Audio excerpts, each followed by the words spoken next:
One of the most common questions that we get asked is, how do I taste whiskey properly? How do I taste whiskey like a professional? And this is quite a subjective thing. Lots of people have different ideas about how to get the most out of a whiskey as you're sampling it. And you will have seen lots of things, sort of online, blogs or websites about how to do it or how not to do it, what to do, what not to do. And it can be quite confusing, but it's really quite simple. So what I'm going to talk about now is a technique that basically we have worked out for ourselves to get the most out of the whiskey. And this is what we use when we're writing our tasting notes and doing sampling for the blog, and also what we do when we judge in competitions where you've got the whiskey, you don't know what it is, and you have to give it a score. So you have to analyse the whiskey.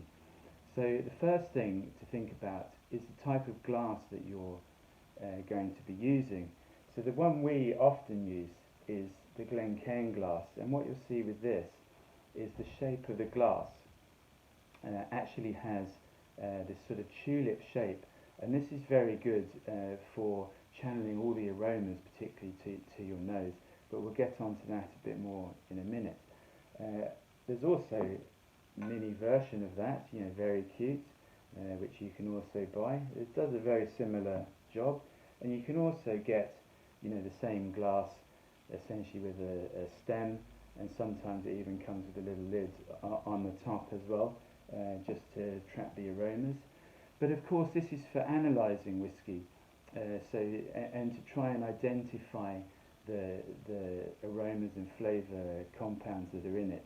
So of course if you're just drinking whiskey at home, there's absolutely nothing wrong with choosing whatever glass that you want to. We very often we just have whiskey in a tumbler. There's something very nice about holding a tumbler and drinking your whiskey from that. So the next thing to think about is trying to establish the aromas of the whiskey. So I'm going to use the Glencairn.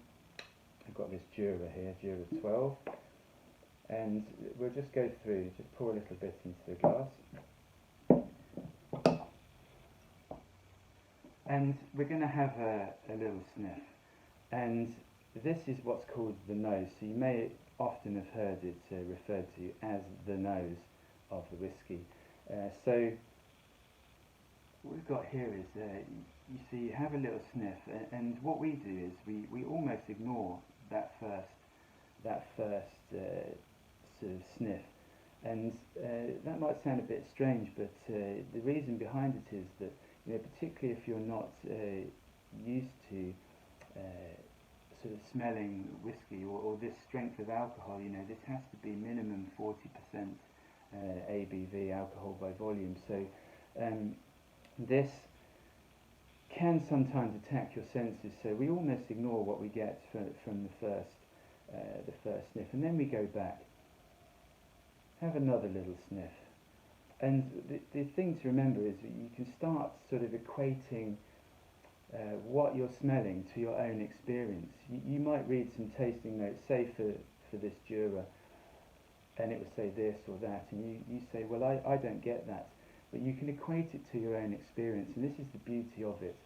Everyone, it doesn't matter how, whether it's your first ever whiskey or, you're a seasoned whiskey drinker, everyone brings their own experience to the table, and that means there's no right or wrong answer either.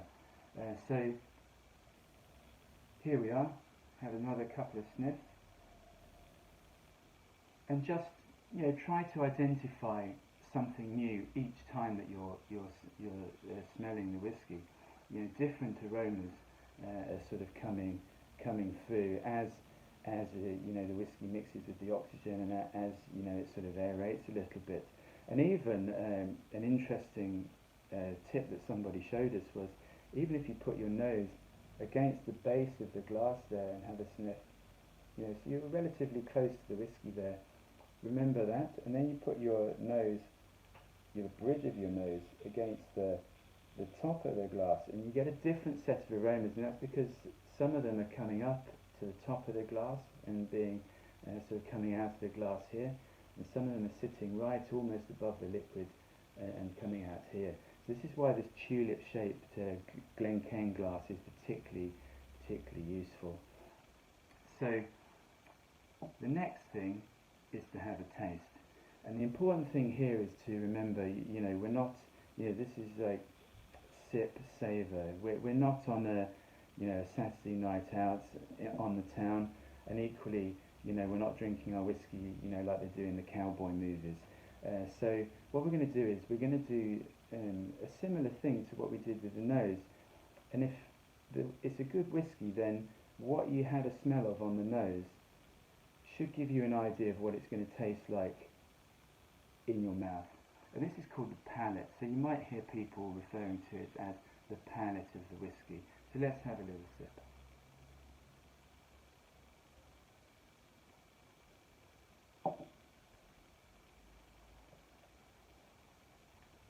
And as I say, we're not shooting this back. We're holding it in our mouth.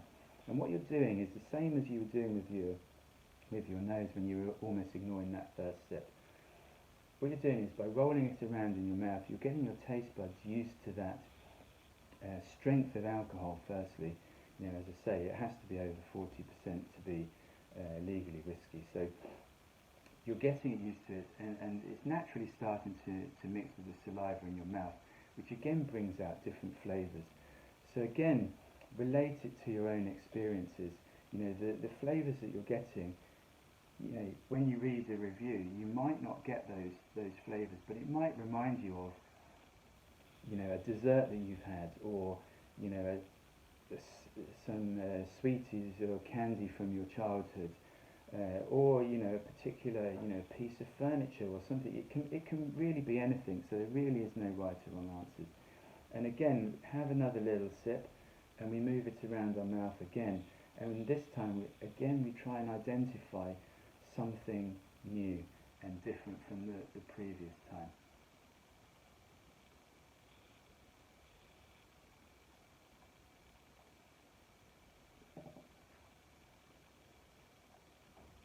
There we are. And then the fourth thing is what's called the finish. And that's when you swallow the whiskey. And this is where whiskey almost differs from most other spirits, is that you get this sort of lasting set of characteristics and tasting notes sort of coming from the whiskey. And this is again, you've swallowed the whiskey, you obviously get the alcohol burn in your throat, but this is where the whiskey is really coming to the fore, and it's giving you this different set of flavours, and it adds incredible depth and complexity. So if you hear people say, or you read that, the finish had this and this and this, this is once they've swallowed the whiskey. So again, try and identify, different. There'll be some different flavours. There'll be some similar from what you tasted or had a smell of, but it will give you this different set of flavours, and this is why whiskey is so wonderful and so complex. So we also get asked, about, should I add water and ice? So this is again a slightly contentious. Some people will say you should never add anything to your whiskey. Others will say yes, add as much as you like.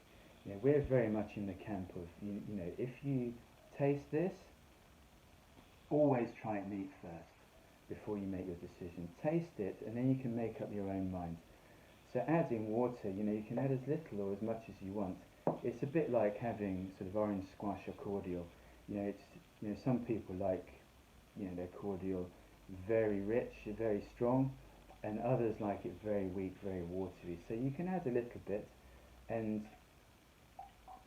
add a little bit, have a taste, have a smell and a taste again, see how you're getting on. You can always add a little bit more, and of course if you put loads in to start with, you can never take it out again. So some people like to use a little dropper or pipette or something like that to measure it, that sort of strictly, but you can just add this, and then you can keep adding as little or as much as you want to, until it hits your perfect sort of flavour flavour profile.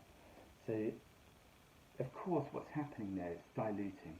It's diluting the whisky, and it's releasing some of these aroma and flavour compounds that sometimes get masked by the high level of alcohol. So particularly in whiskies that are maybe above 50% ABV, or cask strength whiskies, for example, this would help to release some of the flavour and aroma sort of compounds there. Adding ice is a different thing, because what you're doing here is you're chilling the whisky very quickly. So what that does is it locks in all the flavours. So it's a little bit like chilling a white wine too much, and the wine only really starts to release or reveal its true characteristics when it starts to warm back up to room temperature. So you're doing the same with the whisky here. You're locking in the flavours. So while this is particularly enjoyable on a warm day, or on a relaxing evening, for analysing the whisky, it's really not the best thing to do, and we wouldn't recommend it. But for other situations, absolutely. We very often drink our whisky with a nice chunk of ice or two, like that. But that's the key. So think about the glass. Then you have the nose, where you're trying to pick up the aromas and the characteristics of your whisky. Then you have the palate, which in a good whisky should be a replication of what you're getting on the nose. Then you have the finish, and then you can add water or you can add ice if you want. But the most important things really are to use your own experiences, relate what you're smelling and tasting to things that you've had in the past, or things you've experienced in the past. Remember, there's no right or wrong answer. Try and identify something new each time that you smell or taste the whisky, and keep practicing. That's the only way. That's how we learnt about how to taste whisky. Listen to what other people were saying and make your own mind up. But keep practicing different whiskies. See what you're getting with different styles of whisky. Be it a Scotch whisky or a peaty Scotch whisky, or bourbon, or Japanese whisky, or an Irish whisky, whatever it is, whatever you want. And most importantly, keep it fun. Don't get too serious. Very often people get very serious, and of course we have to be when we're judging for competitions, but even when we're writing tasting notes, we try and keep it fun, and that's a really important thing, because whiskey's here for everyone to enjoy. So hope that's answered the question.